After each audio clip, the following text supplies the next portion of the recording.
বলছি তোমাদের, শোনো, আজ আমি এই পথের দানি, আজ আমাকে করি না দিলে আমি তোমাদের কাউকে যেতে দেব না। ও নদিয়ার নাগরিকগণ বলছে, ও প্রভু, প্রভু বলে, আজ তুমি আমাদের কাছ থেকে কি দান নেবে বলো? নদিয়ার নাগরিকগণ জিজ্ঞাসা করছে গৌর হরির কাছে। গৌর হরি পথ আগলে দাঁড়িয়ে আছে, আজ কাউকে যেতে দিচ্ছে, কাউকে যেতে দেব না।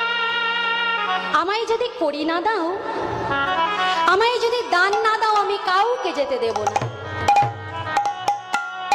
এখন এক নদিয়ার নাগরিক আরেক নদিয়ার নাগরিককে ডেকে এনেছে, এনে বলছে, এই সই দেখ দেখ, আজ আমাদের গৌরাঙ্গ সুন্দর পথের মাঝে দান নেবে বলে দাঁড়িয়ে আছে, চল চল আমরা গৌর হরির জন্য কিছু দান নিয়ে আসি।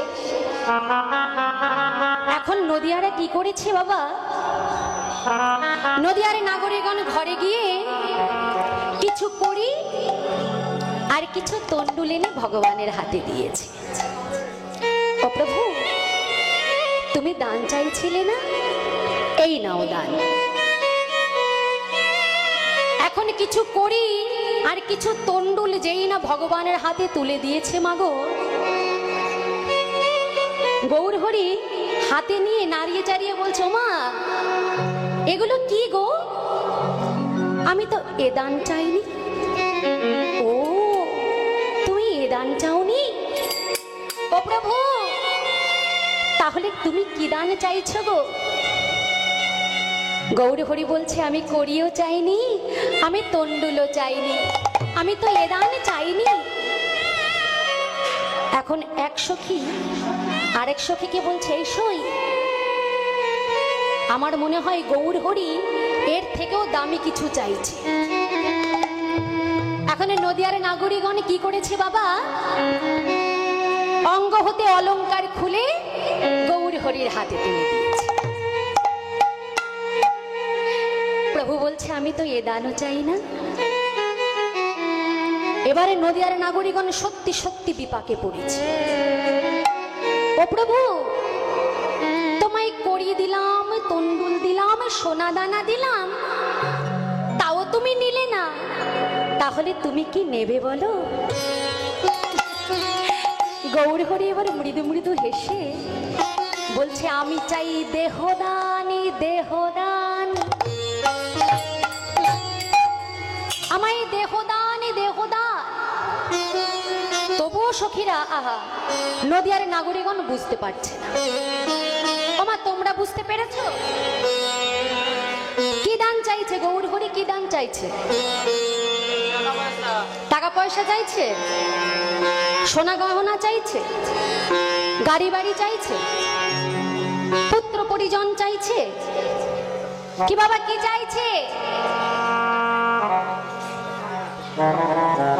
দেহদান, দেহদান, দেহদান। দুটি বার কথাটা দুবার বললেন, দেহদান, দেহদান।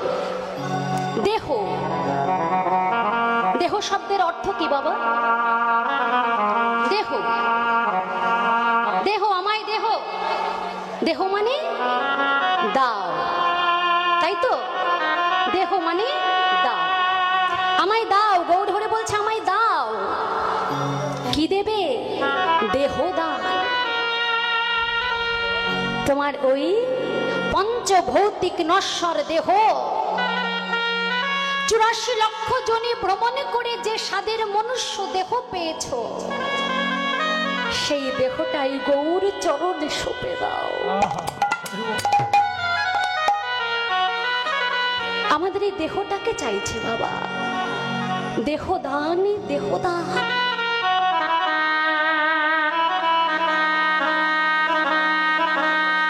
স্বাদের মনুষ্য জন্ম পেয়েছি আমরা, 84 লক্ষ জনি ভ্রমণ করে তবে স্বাদের মনুষ্য জন্ম। শাস্ত্রে বললেন, জলে যা না বলা খানি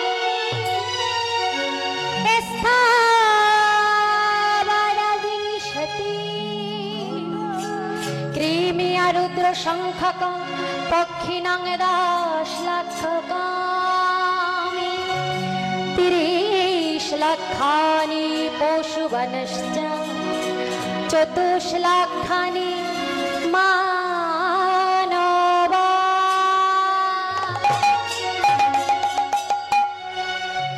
শাস্ত্রে পরিষ্কার করে উল্লেখ করে দিলেন জলজা 9 লক্ষানি স্থাবরা বিংশতি। ভালো করে মন দিয়ে শুনবে বাবা, এই যে সাধের মনুষ্য জন্মটা পেয়েছি এটা তোর এক জন্মে হয়নি মা গো, এক জন্মে হয়েছে গো সাধের জন্ম। তাহলে সাধের জন্ম কেন বললো? কারণ এই মনুষ্য জন্মটা খুব দুর্লভ জন্ম। 80 লক্ষ জনে ভ্রমণ করেছি। এই 80টি লক্ষ জনে কি কি বাবা আমরা একটু আস্বাদন করি। সর্বপ্রথম শাস্ত্রে কি বললেন? জলজা 9 লক্ষানি, জলজ প্রাণী হয়েছি আমরা 9 লক্ষ বার।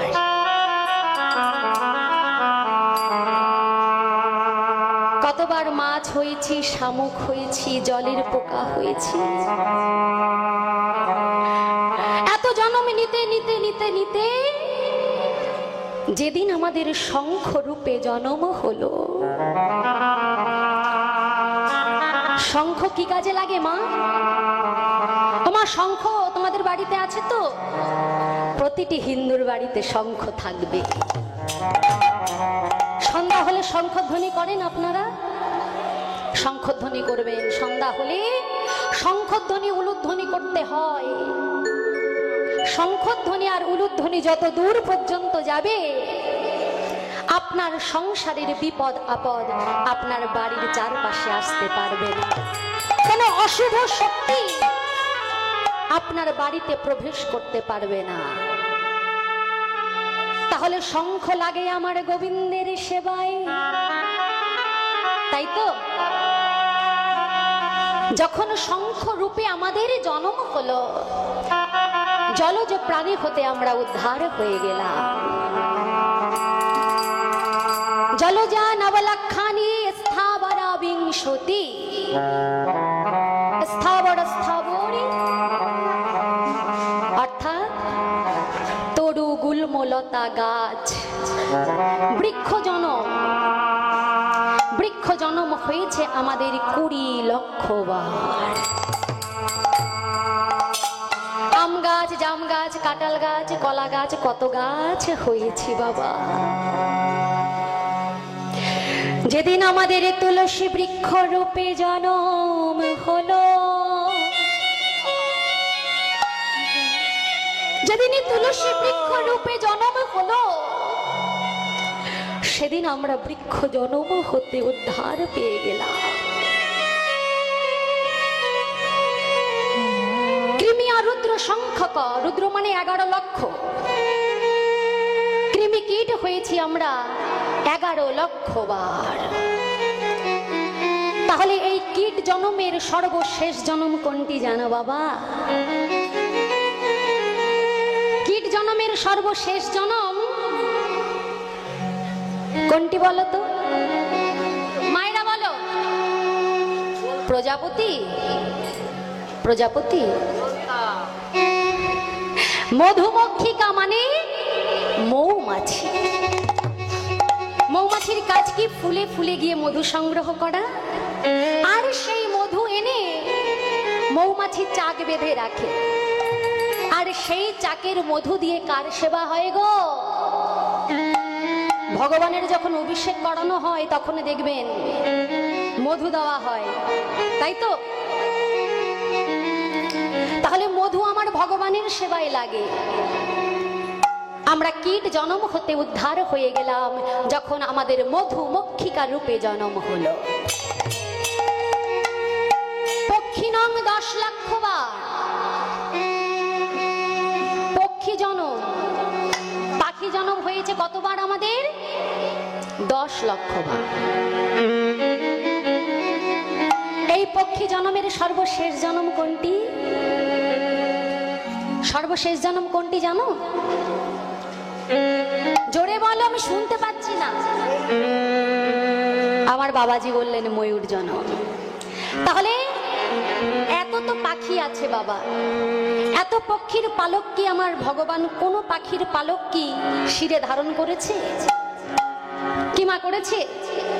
ভগবানের শিরে কোন পাখির পুচ্ছ দেখা যায়?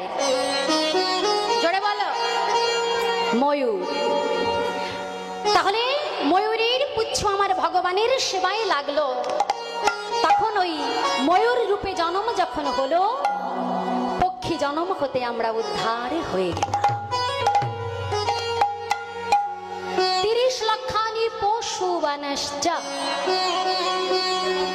30 লক্ষ বার হয়েছি পশু জন্ম। কতবার কুকুর হয়েছি, বিড়াল হয়েছি, ছাগল হয়েছি, কত পশু হয়েছি। এই পশু জন্ম হতে উদ্ধার হলো সেই দিন যেদিন আমাদের গাভী রূপে জন্ম হলো। গাভীর দুগ্ধ আমার ভগবানের সেবায় লাগে, তাই না বাবা? ভগবান কি খেতে ভালোবাসে? গোপাল কি খেতে ভালোবাসে? আমার কৃষ্ণ কি খেতে ভালোবাসে? মাখন। তাহলে মাখন, গোপাল মাখন খেতে ভালোবাসে। আর একটু যখন বড় হলো, ক্ষীর, সর, ছানা, ননি আমার ভগবানের বড় প্রিয়। কেন প্রিয়?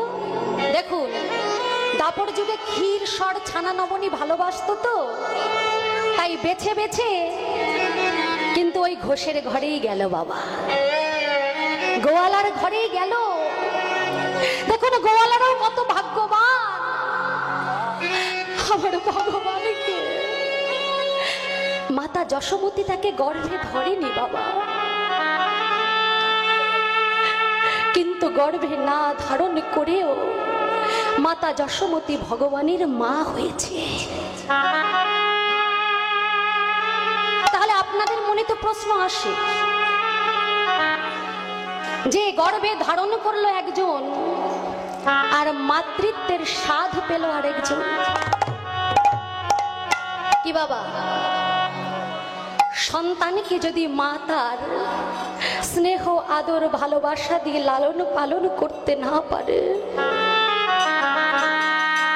তাকে যদি বক্ষ সুধা পান করতে না পারে, সেই মায়ের যে কতখানি যন্ত্রণা, তার তো নারী জন্মটাই বৃথা। একটি সন্তানের জন্য কত মায়েরা ভগবানের দ্বারে এসে মাথা খোটে। হে দয়াময়,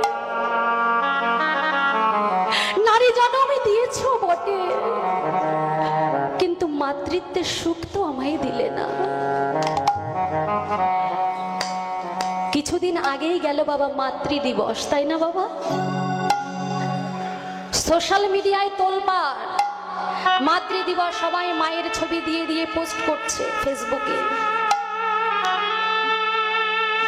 আপনারা একটাবার একটি কথা মন দিয়ে বিচার করবেন, মা শব্দটা ছোট, মা এক অক্ষরের শব্দ, মা শব্দটা ছোট হলেও শব্দার্থটা অনেক বড়।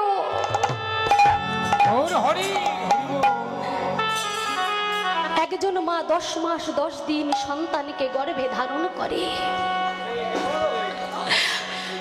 সন্তানকে 10 মাস 10 দিন গর্ভে ধারণ করে কত কষ্ট সহ্য করে, কত মা মৃত্যুর সঙ্গে পাঞ্জা লড়ে সন্তানকে জন্ম দেয়, আবার কত মা সন্তানে জন্ম দিতে গিয়েও প্রাণ হারায়।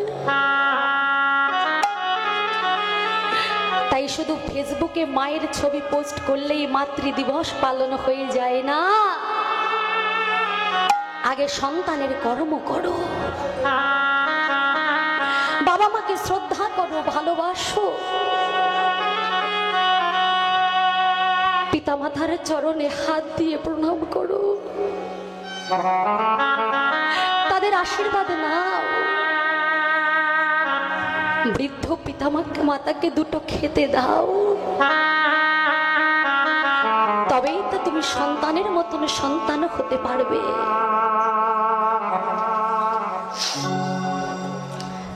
আজ দেখুন চারিদিকে বৃদ্ধাশ্রম বেড়েই চলেছে। প্রতিটি বাড়িতে বাড়িতে বৃদ্ধ বাবা মার হাহাকার, যন্ত্রণা, দুঃখের কান্না।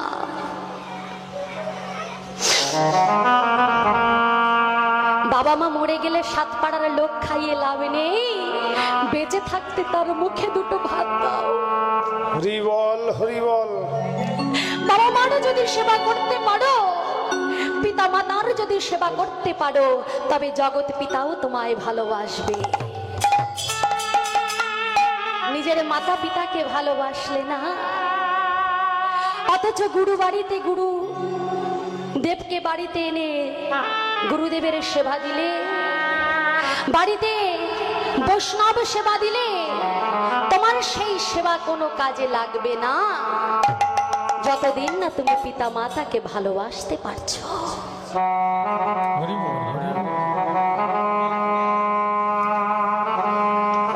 মাতা পিতা হলো আদি গুরু। আচ্ছা বাবারা বলুন তো,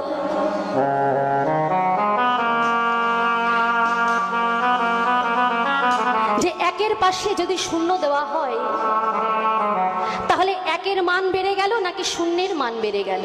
গুরুত্বটা কার, একের নাকি শূন্যের? কি বাবা, এক তারপরে শূন্য, তাহলে গুরুত্বটা কার বেশি? শূন্য, তাই তো?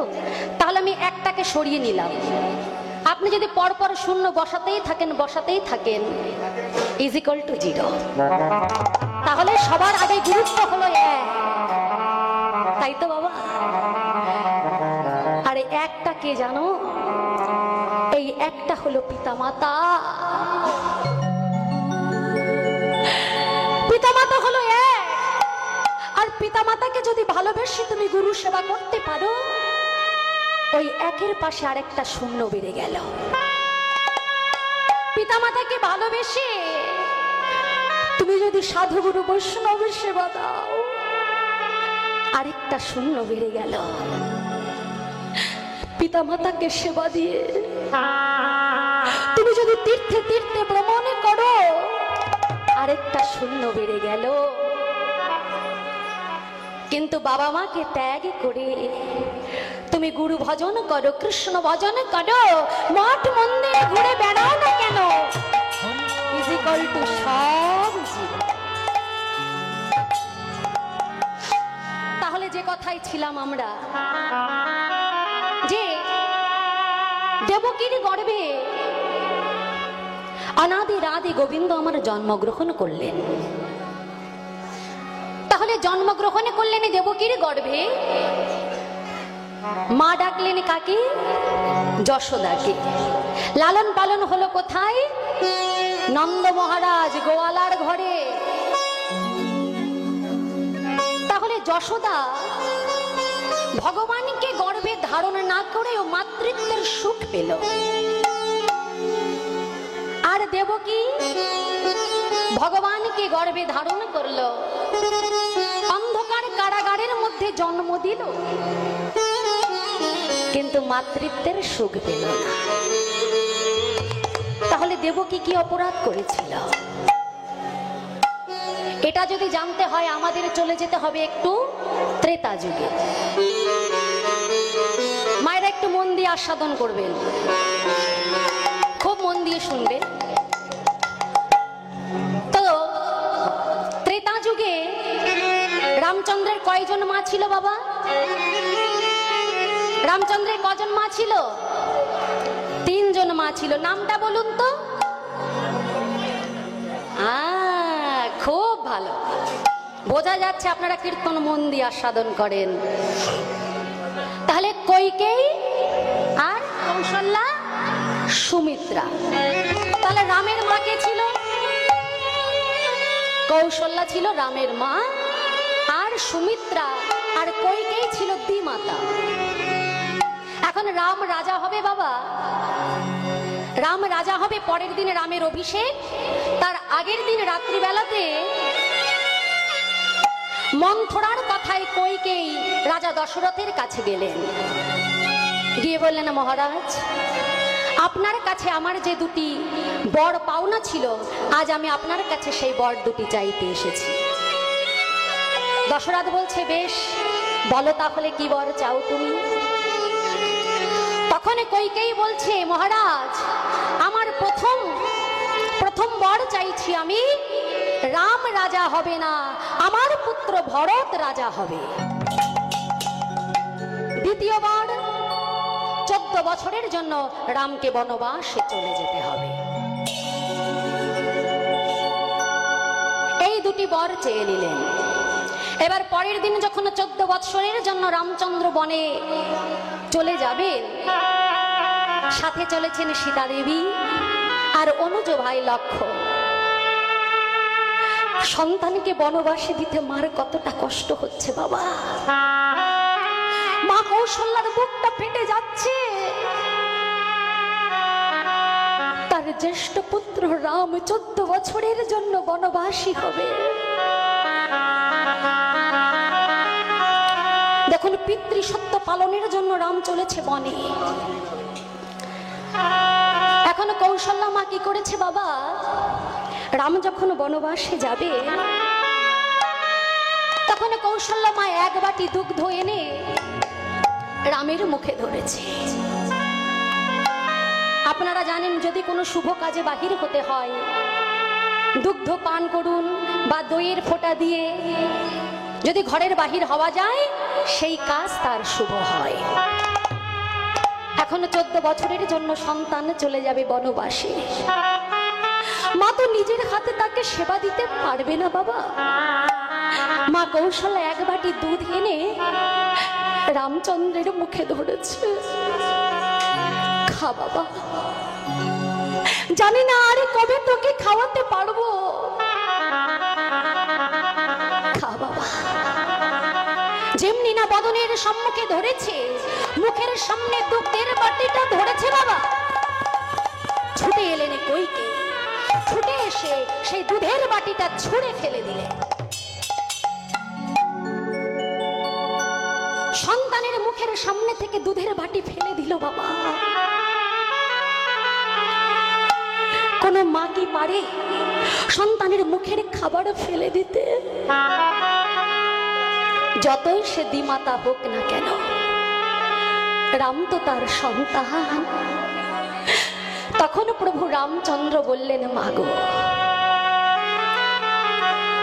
মনে মনে বললেন, মাগো, তুমি না হয় আমায় গর্ভে ধরনি, তুমি না হয় আমার দ্বিমাতা, কিন্তু তবুও তো তুমি আমার মা, আমি তো তবু তোমায় মা বলে ডাকি।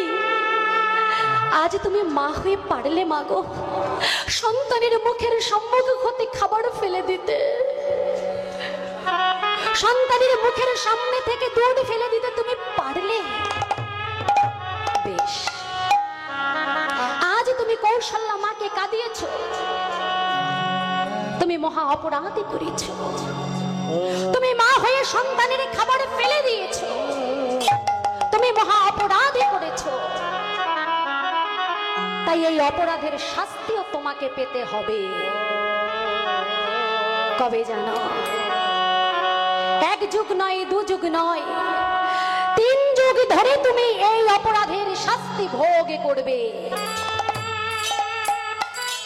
প্রথম জন্মে হবে তুমি আমার মাতা, আমার গর্ভধারিণী মা দেবকী। দেবকী দিয়ে দিয়ে দিয়ে দিয়ে তোমার আর কিছুই থাকবে না। কি বাবা, একটা করে সন্তান হয়, কংস মেরে ফেলে, একটা করে সন্তান হয়, কংসের হাতে তুলে দেয়, দিয়ে দিয়ে আর কিছুই থাকলো না। অষ্টম গর্ভের সন্তান হলো ভগবান, সেও চলে গেল। নাম হবে তোমার দেবকী, দিয়ে দিয়ে আর দেবকী দেওয়ার কিছু থাকবে না। সেই জন্ম, প্রথম জন্মে দেবকী হয়ে তুমি কাঁদবে। দ্বিতীয় জন্মে হবে তুমি উড়িষ্যার ইন্দ্রদুম্ন রাজার স্ত্রী, নাম হবে তোমার গুন্ডিচা। 18টি সন্তান হয়ে তোমার 18টি পুত্র সন্তান মারা যাবে, হবে 18টি নালা, তবুও যাবে না তোমার পুত্র শোকের জ্বালা। আর তৃতীয় জন্মে তুমি কে হবে জানো? তৃতীয় জন্মেও তুমি আমার মা হবে। ওই কলিযুগে নদিয়া নবদ্বীপের মাঝে নাম হবে তোমার শচী। তোমার গর্ভে আমি জন্মগ্রহণ করব মাগো। প্রথমে 8টি সন্তান কন্যা সন্তান হয়ে তোমার মারা যাবে। বড় পুত্র তোমার সন্ন্যাস নেবে, জ্যেষ্ঠ পুত্র সন্ন্যাস নিয়ে চলে যাবে। আমিও তোমায় ছেড়ে 24 বছর বয়সে তোমায় কাঁদিয়ে আমি চলে যাব। এই 3 জন্ম ধরে তোমাকে এই অপরাধের শাস্তি ভোগ করতে হবে। কি মা করেনি? দেবকীর 8টি সন্তান হলো, 7টি সন্তান কংসের হাতে তুলে দিল। 8ম গর্ভের সন্তান হলো ভগবান শ্রীকৃষ্ণ। জন্ম দিল বটে, মাতৃত্বের সুখ কি পেল বাবা? কিংবা মাতৃত্বের সুখ পেয়েছে দেবকী? পাইনি। ওই কারাগারে বসে শুধু নয়ন জলে বুক ভাসিয়ে কাঁদে, কৃষ্ণ কৃষ্ণ রে, আমায় তুই কোন অপরাধের শাস্তি দিচ্ছিস বাবা? নয়নে জলে বুক ভাসিয়ে কাঁদছে দেবকী। আর এদিকে কি হয়েছে জানো? স্তনের দুগ্ধে ওই কারাগারের মাটি সব ভিজে গেল। স্তনের দুগ্ধের ধারায় কারাগারের মাটি ভিজে গেল। আর ওই মাটির মধ্যে দেবকী মা গড়াগড়ি যাচ্ছে। আর হা কৃষ্ণ,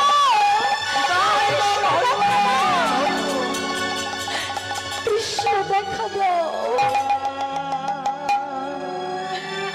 নয়নের জলে বুক ভাসিয়ে মা কাঁদছে। দেখা দিলেন শঙ্খ চক্র গদা পদ্মধারী চতুর্ভুজ নারায়ণ। মা, মা তুমি কাঁদছো কেন মা? কৃষ্ণ রে, ভগবানের মা আমি হয়েছি, কিন্তু মাতৃত্বের সুখ আমি পেলাম না কেন বাবা? দেখ বাবা, আজ আমার স্তন দুগ্ধে কারাগারের মাটি ভিজে যাচ্ছে, তবু আমি সেই দুগ্ধ তোকে পান করাতে পারছি না। ভগবান বললেন মাগো, একবার মনে করে দেখো সেই দিনের কথা, যেদিন তুমি মা হয়েছিলে আমার দিমাতা হয়ে, আমার সম্মুখের সামনে থেকে দুধের বাটি ফেলে দিয়েছিলে। সেই অপরাধের শাস্তি কোথায় যাবে গো? এটা হলো সেই অপরাধের ফল। তাই তো আজ তোমার বুকের ধারায় মাটি ভিজে যাচ্ছে, তবু তুমি সন্তানকে পান করাতে পারছো না স্তন দুগ্ধ। দেখো কতখানি কষ্ট, কতখানি যন্ত্রণা। সেদিন মা কৌশল্যা এমনি ভাবে কষ্ট পেয়েছিল।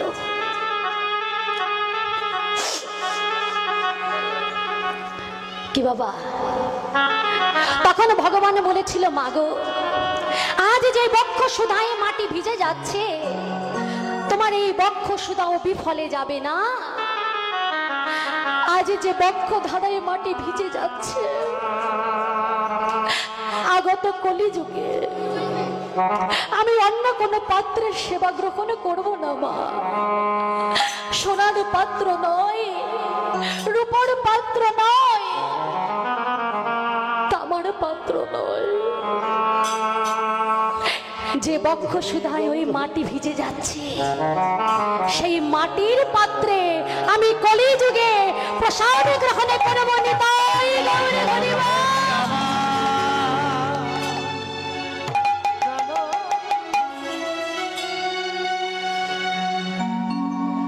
তাই তো কলিযুগে মহাপ্রভুর ভোগ দেওয়া হয় মালসায় বাবা, তাই তো মালসা ভোগ মাটির পাত্রে কলিযুগে ভগবান সেবা করেন। আর এদিকে দেবকী তার অপরাধের শাস্তি পেয়েছে। আর যশোদা কি করেছিল বাবা? সত্য যুগে মা যশোদা কে ছিল জানো? যশোদা ছিল সতী ধরা। তিনি বৈষ্ণবের সেবা দেবে বলে, ভক্তের সেবা দেবে বলে নিজের বাম পয়োধর কর্তন করতেও দ্বিধাবোধ করে। নিজের স্তন কর্তন করে সেই স্তন মুদিকে দিয়ে সেই স্তনের বিনিময়ে চাল এনে বৈষ্ণব সেবা দিয়েছিল। তাই তো ভগবান সেদিনে বলল, ধরা গো, ও ধরা, তুমি যে তোমার স্তন কর্তন করে আমায় সেবা দিলে, তোমার এই সেবা স্বর্ণ যুগে লিপিবদ্ধ হয়ে থাকবে। তবে আগত যে দাপর যুগ, সেই দাপর যুগে হবে তুমি মাতা যশোমতী, তোমার স্বামী দ্রোণ হবে নন্দ ঘোষ, আর আমি কে হব জানো? আমি হব তোমাদের নয়নমণি গোপাল। আর সেদিন বৃন্দাবনে বসে আমি তোমার স্তন দুগ্ধ পান করব। তাই তো বাবা, তাহলে এটাই ছিল কারণ। তাহলে ভগবান এই সুন্দর মনুষ্য জন্মটা আমাদের দিয়েছে কেন? হরি ভজন করবার জন্য, কৃষ্ণ ভজন করবার জন্য। তাহলে জলজা নবলক্ষণী স্থাবরা বিংশতি, একবার হিসাব করে নেবেন ৮০ লক্ষ বার হয় কিনা বাবা। জলের প্রাণী হয়েছি আমরা ৯ লক্ষ বার, বৃক্ষরূপে জন্ম হয়েছে ২০ লক্ষ বার, কৃমি কীট রূপে জন্ম হয়েছে ১১ লক্ষ বার, পক্ষী রূপে জন্ম হলো আমাদের ১০ লক্ষ বার, আর পশু রূপে জন্ম হলো ৩০ লক্ষ বার। এই হলো ৮০ লক্ষ জন্ম।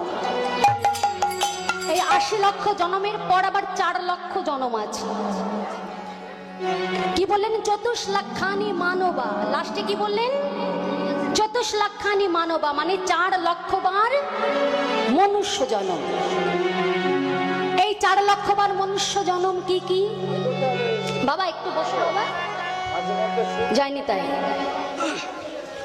এই ৪ লক্ষ বার মনুষ্য জন্ম হলো।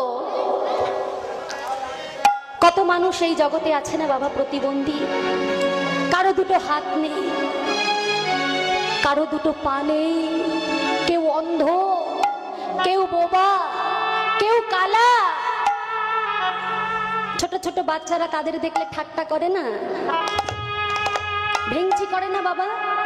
আমরা কি বলি? ওদের ওরকম করে বলো না, একদিন হয়তো ওই জন্মটা তোমারও হবে।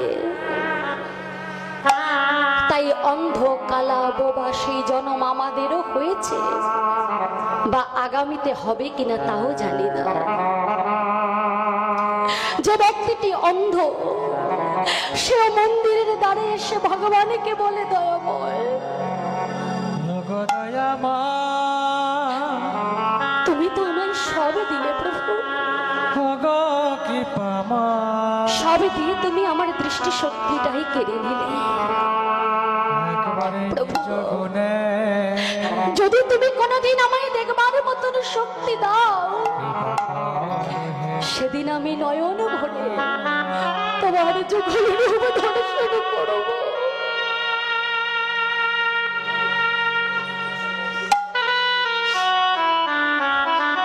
যে ব্যক্তিটি বোবা, সেও কি বলে জানো? দয়াময়, তুমি সর্ব অঙ্গ আমার শ্রবণ শক্তিটা কেড়ে নিলে গো। তবে আমিও তোমায় বলি, শোনো শোনো, যদি তুমি কোনোদিন আমায় সম্মান মতন শ্রবণ শক্তি দাও, সেদিন আমি যেন আমার কর্ণ যুগল ভরে দু কান ভরে তোমার নাম গুণ কীর্তন শ্রবণ করতে পারি।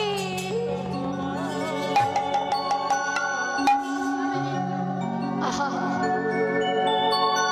তাহলে ভগবান তো আমাদের সাজিয়ে দিয়েছে বাবা, কি দেয়নি আমাদের? একটিবার বিচার করে দেখো মা, ভগবান তো আমাদের সব দিয়েছে। দেখবার জন্য নয়নে দিয়েছে, বলবার মতন বদন দিয়েছে, সেবা করবার মতো দুটো হাত দিয়েছে, দেখবার মতন নয়নে দিয়েছে, ধরে রাখবার মতন হৃদয় দিয়েছে, চলবার মতো দুটো চরণ দিয়েছে। আপনারা যদি চলবার ক্ষমতায় না থাকতো বাবা, এই হরিবাসরে কি আসতে পারতে? পারতে না। তাহলে ভগবান তো আমাদের সব দিল, আমরা ভগবানকে কি দিয়েছি? কিছুই দিইনি।